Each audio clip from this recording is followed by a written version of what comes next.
Bueno, Francisco, gracias, buenas tardes. Quería agradecer sinceramente a la Universidad de La Plata, volver siempre es agradable, al Student Chapter de la SEG. Esto para mí es más que una charla, digamos, es un volver al ámbito académico desde otro lugar, ¿no? Desde la experiencia vivida, desde los trabajos de campo, desde las campañas, de las distintas campañas de exploración. Bueno, un poco como comentaba, mi camino recorrido, yo hace más de 20 años que estoy trabajando para lo que es el ambiente sedimentario en Argentina principalmente. Inició primero por cobre en parte, pero más allá de las commodities, digamos, fue toda una experiencia, ¿no? De ir trabajando de distintas etapas, de mucho recorrido en las distintas etapas de las campañas de exploración. Un poco les quería hacer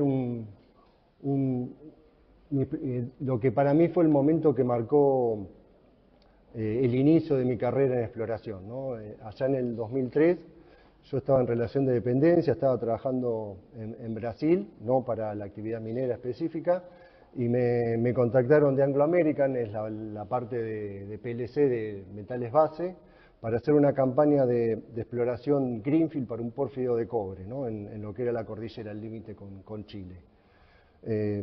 No lo pensé mucho, digamos, acepté la propuesta, tuve que irme a comprar todo el equipo, recuerdo, la mochila, la lupa, la piqueta, ¿no? Una bolsa de dormir -20 para estar en cordillera, ¿no? Estamos hablando de estos campamentos temporarios, ¿no? El staff, si bien era una compañía mayor, el staff en Argentina era el gerente de exploración, el jefe de proyectos, y ese era el staff permanente. Me mandaron el pasaje en micro, bajé en Mendoza, me presentaron un equipo técnico chiquitito que tenían y de ahí fuimos a lo que es Pareditas, ¿no? Justo por eso ponía, fuimos a ir a una localidad chiquita al sur de Mendoza, nos esperaban las mulas y ahí estuvimos un viaje de 5 días en mula hasta llegar al proyecto. Armamos el campamento base y todos los días teníamos que subir entre nieve, lengua de glaciar, ¿no? Circos glaciarios, subir 600 metros en cota y ahí empezaba el trabajo. Realmente fue una experiencia formativa, ¿no? Profunda, que me marcó. Más allá, ¿no? De la experiencia que uno tiene en la facultad y en la formación, había más cosas, ¿no? Como el tema de cuidarse, ¿no? El ambiente es exigente para caminar y demás, no sé si alguno tiene experiencia en montaña, el también en pensar en el equipo, ¿no? Uno no está solo y tiene que estar colaborando, la parte de sentido común. Realmente fue una forma de percibir lo que era el trabajo de exploración, ¿no? Esto de estar explorando con un propósito de una forma más amplia. Esto de la libreta de campo, ¿no? De la toma de decisión, que quizá lo que estabas observando y notaste un día, al siguiente te estabas replanteando, ¿no? Era como que era todo un momento de aprendizaje, de mucha incertidumbre. ¿Por qué el uranio, ¿no? En sí, la verdad que se fue dando como una evolución natural. Yo inicié principalmente por cobre en ambiente sedimentario. Digamos, estaba un poco basado en los trabajos de Hitman, de Brown, de John Thorson, ¿no? Donde hablan de estos fluidos, ¿no? Del proceso de los fluidos, de los sistemas redox, de estos distintos arreglos estratigráficos, ¿no? Como para esta generación de proyectos de los Siemens-House Copper. En este proceso empecé a encontrar muchas similitudes, ¿no? de génesis, de ambientes reductores, de forma de precipitación, ¿no? de Terra Record, y también se empezó a asociar mucho, principalmente yo estos años trabajé bastante en Cuenca Neuquina, la relación, y aparecían en conjunto tanto el cobre como el uranio, ¿no? Y bueno, de una manera lógica, técnica, inevitablemente terminé especializándome en uranio, ¿no? También vi un gran potencial en Argentina, ¿no? Por la geoquímica que tenía, por el rol estratégico en lo que es Sudamérica, y poco a poco, digamos, fue un camino que fui llevando. Después, algo que me enorgullece dentro de este proceso, cuando me tocó liderar los proyectos, siempre vinculé al ámbito académico de las universidades locales con los proyectos. Por dos motivos principalmente. Uno era que había estado en varios proyectos que habían circulado muchas compañías y compañía tras compañía volvían a hacer el mismo trabajo porque no quedaba ningún track record, ¿no? Se perdía la información, ¿no? Todo el valor científico, todo lo que habían logrado se volvía a hacer una y otra vez. Y también porque gestionó una plataforma, ¿no? Una plataforma donde se podía hacer doctorado, postdoctorado, tesis, ¿no? Hacer investigación aplicada que para la industria no tiene ni el tiempo ni tienen los recursos para hacerlo por sí mismo. Así que en esto, digamos, siempre fue un proceso que lo fuimos armando en conjunto. Ahora, una parte importante, ¿no? Ya específicamente como para ir un poco a nivel de depósito. Es fundamental entender el comportamiento geoquímico del uranio para este tipo de depósitos, ¿no? El uranio, según su estado de oxidación, es redox sensible, ¿no? O sea, es fácilmente, según el estado, puesto en solución y tiene mucha movilidad. Cuando está oxidado en el estado más 6, por un acuífero libre, ¿no? Superficial, ya estaría en solución en un ambiente oxidado. Cuando llega a un ambiente reductor, donde tenemos sulfuros, materia orgánica y actividad bacteriana, se reduce el uranio, ¿no? Estaría viajando como un uranilo, el uranio más 6, se reduce el uranio y precipita o como el óxido de uranio, la uraninita, o como el silicato, la cofinita. Es tan así el proceso, ¿no? de este ambiente, imaginen un ambiente de fluido dinámico, que a veces en los depósitos de forma metastable tenemos en un sector inicial uraninita y después pasa al silicato de uranio. Y si lo mirás un poco más allá de la commodity, también tenés espacialmente relacionado halos de molibdeno y selenio, ¿no? O sea que si bien es un sistema de baja temperatura, es como que tiene bastante movilidad de metales. Bueno, acá puse algunos ejemplos, más que todo como para mostrar esta relación. Después, dentro de lo que son los modelos genéticos en el mundo, cuando uno mira los depósitos de uranio es mucha cantidad, ¿no? Entonces, la IA, lo que es el organismo de la Energía Atómica Internacional, en este proceso de organizar un poco por genética, por yacencia, por tipo de roca de caja, lo fue clasificando en 15 grupos, en 3 macros, ¿no? Donde los depósitos de arenisca, ¿no? De uranio, son casi la mitad de los proyectos que hoy se conocen. Eso es como para mostrar lo significativo, ¿no? De estos depósitos. Un trabajo que justo es la imagen, un trabajo de Cooney en el 2022, lleva un poco más, ¿no? Digamos, ¿por qué es importante esto de entender la génesis del proceso, ¿no? Porque es algo que nos depara también la pregunta de cómo movilizamos el uranio, cómo lo ponemos en solución, cómo viaja y cómo precipita. En este proceso, Cooney lo que agrega le da dinamismo a todo este modelo, no como algo estático, sino como estos sistemas de óxido-reducción que pueden oxidarse de una forma primaria, volverse a oxidar de forma secundaria y hasta por oxidación entrar en removilización y volver a precipitar, ¿no? Entonces esta manera dinámica que en algún punto el comprender esta dinámica del uranio es lo que permitió y modernizó con los métodos de extracción, ¿no? Este entendimiento colaboró en ese proceso.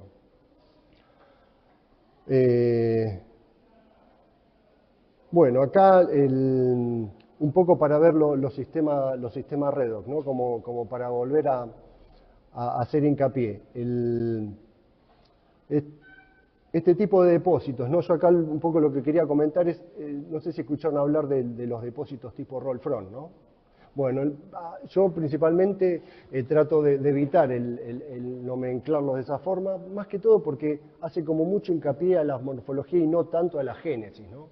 Entonces es como mucho mejor verlo desde el punto de vista de un sistema redox, de un frente de óxido-reducción, ¿no? estos frentes pueden ser paleofrentes o un frente activo en algunas circunstancias. En este dinamismo ahí ya pierde el sentido de la morfología y tiene mucho más peso lo que está asociado a la génesis. Y también nos permite empezar a entender, por ejemplo, este tipo de depósitos cuando son lixiviados, ¿no? Como para hacer mención de lo que comentaba al inicio del descubrimiento de Ivana Francisco.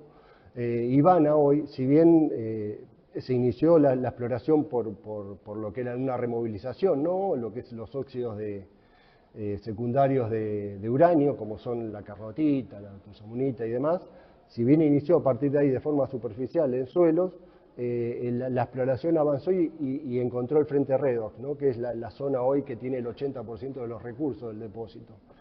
Ese depósito en particular, cuando se hicieron estudios de microscopía electrónica y también hicieron ChemScan, encontramos que si bien había un silicato de uranio como mineral primario, ¿no? Como estuvimos viendo, estaba casi el 90% como uranio más 6. Era un silicato, pero no era cofinita, no era uranio más 4, sino estaba oxidado.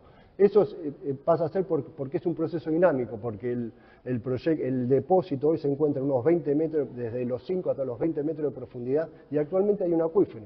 Yo hago un pozo y a los 10 metros hay agua, ¿no?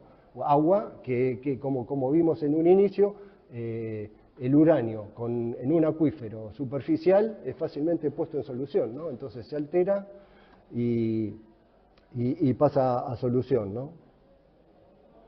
Un poco para ver lo que es el in situ recovery. Hoy, como comentamos, casi la mitad de los depósitos en el mundo están en areniscas, de uranio están en areniscas.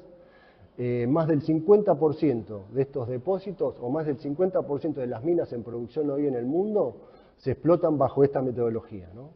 que tiene bajo impacto ambiental, necesita un conocimiento hidrogeológico muy al detalle y ambientalmente también tiene muchos beneficios. Por ejemplo, no genera movimiento de roca, no genera escombreras, no genera relaves, ¿no? Y el principio lo podemos ver, si bien es una técnica extractiva, pero lo podríamos ver como que es el conocimiento científico aplicado de un sistema mineralizante, ¿no? O sea, en sí el principio del in situ recovery lo que hace es reactivar en frentes redox, no se puede aplicar en cualquier depósito, se aplica en estos sistemas, hace estos sistemas redox volverlos a entrar en solución.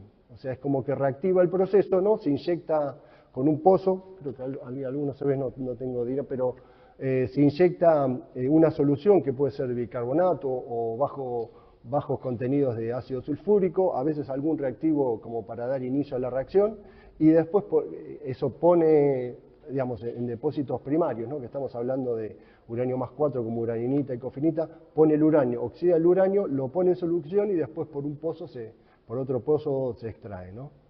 Esa es un poco la mecánica. Obviamente tiene que estar el sistema, cumplir ciertos requisitos como estar en un ambiente confinado, tener continuidad hidráulica, ¿no? Hay varios parámetros que se necesitan conocer, pero es una metodología como bastante amplia, ¿no? Hoy es una de las más utilizadas. Y como para ver un poco el potencial de Argentina, ¿no?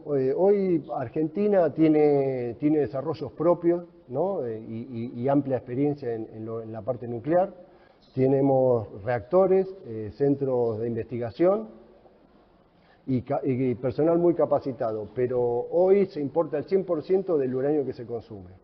No hay ninguna mina en producción en Argentina de uranio. No por la falta de recursos, hay recursos y potencial, ¿no?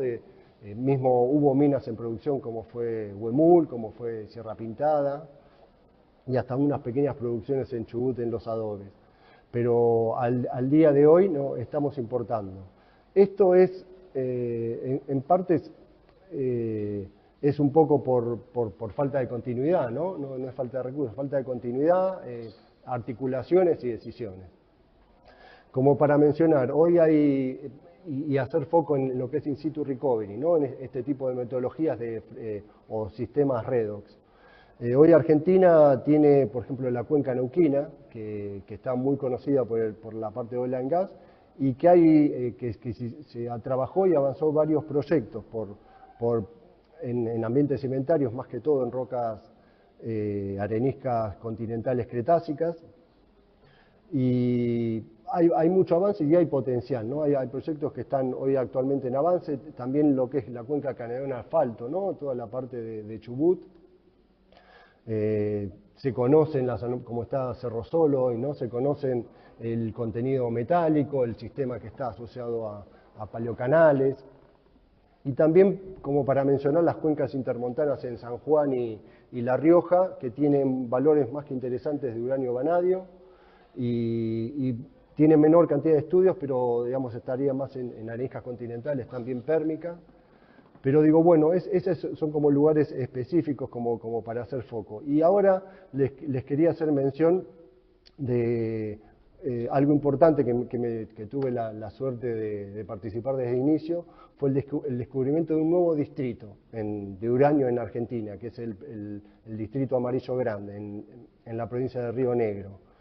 En este distrito se definió un sistema redox con un reductor natural y alto contenido de materia orgánica.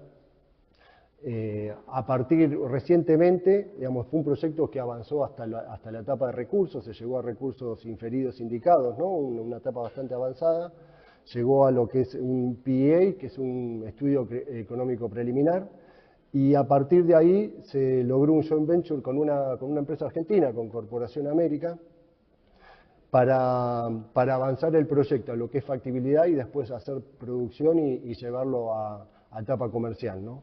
Así que hoy, digamos, Argentina está en vistas de poder empezar a autoabastecerse nuevamente, ¿no? De lo que es, y tener todo el ciclo completo, si bien hoy hay mucho avanzado en Argentina, pero tener por lo menos toda la parte de producción que no estaba. Y este tipo de procesos, ¿no? También se gestionó con colaboración con lo que fue la Universidad de Roca. INVAP participó, ¿no?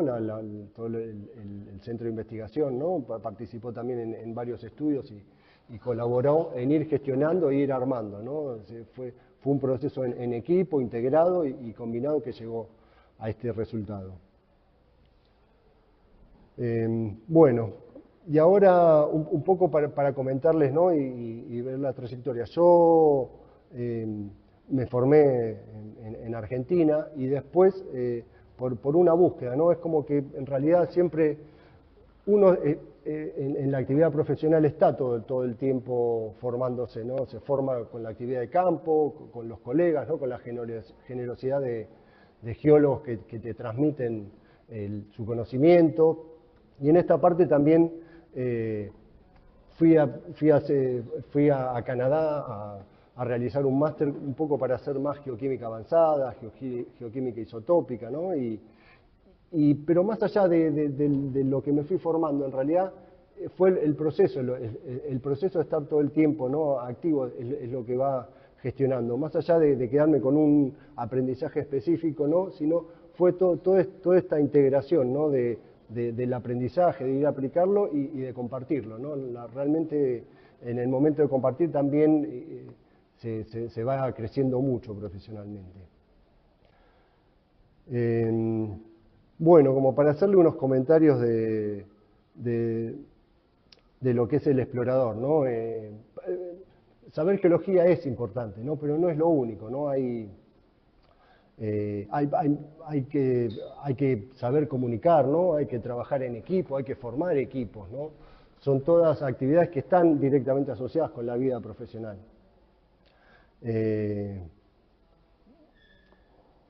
Como para hacer esta parte de integración, ¿no? Por ejemplo, esto es vínculo con lo que es la actividad académica, es la que permite ir avanzando y la que permite ir también nutriéndose de ambos lados, ¿no? Como doble valor, por un lado participar con estudiantes, ¿no? De ir a hacer algunos muestreos con las universidades, pero también de quizás hacer un estudio aplicado específico, por ejemplo, En el proyecto Ivana ya estamos realizando la segunda tesis de grado, ¿no? Para lo que es con estudiantes de la universidad. Uno fue estudiante de la Universidad de Roca y ahora uno de la Universidad del Comahue de Neuquén, donde realizan su tesis, pero también que es un valor agregado que logra para el proyecto, ¿no?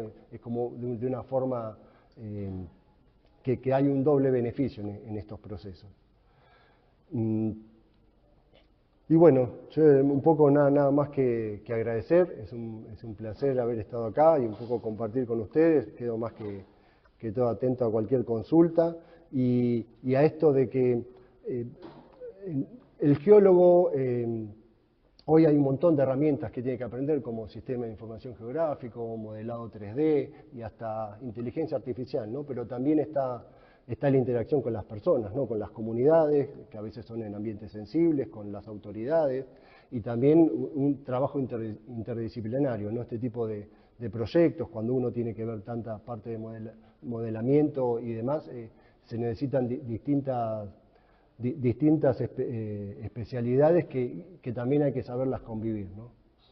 Bueno, yo nada más que tengo para decirles gracias y ahí tienen mi contacto, cualquier cosa.